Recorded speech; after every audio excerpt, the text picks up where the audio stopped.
The other word I want to focus on is the word dead. Americans, we're the can-do people, right? Give us a task, we'll get it done.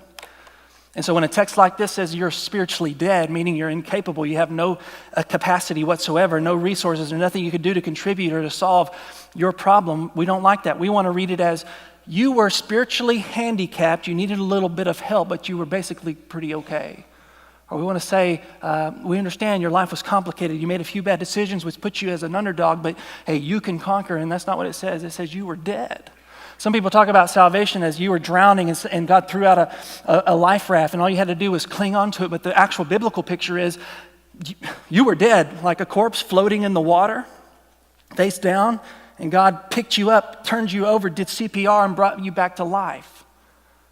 That we were totally incapable of producing anything that would make us worthy or give us salvation. You were physically alive, but you were spiritually dead. You were helpless. And not only were you dead, look at verse 2, you were also slaves.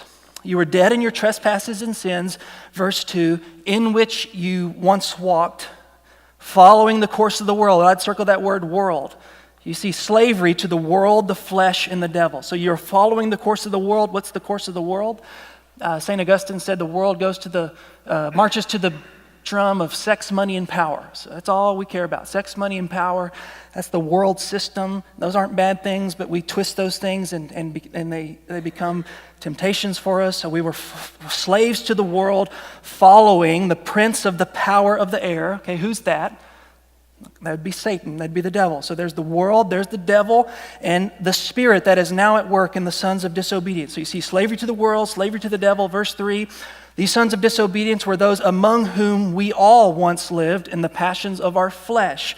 Circle the word flesh. So you see the flesh, the world, and the devil. We were all slaves to those three things. What does that look like?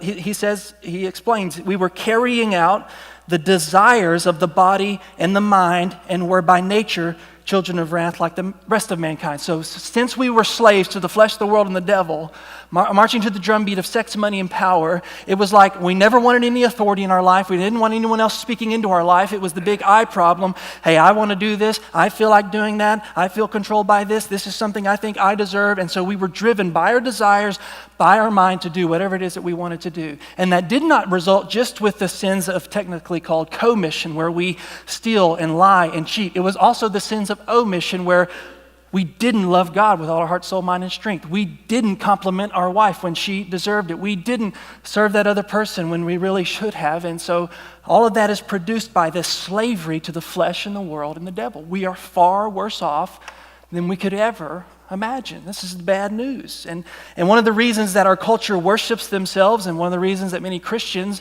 worship themselves, is because we just refuse to accept the biblical truth of how bad off we really are. We were dead, slaves to the flesh, the world, and the devil.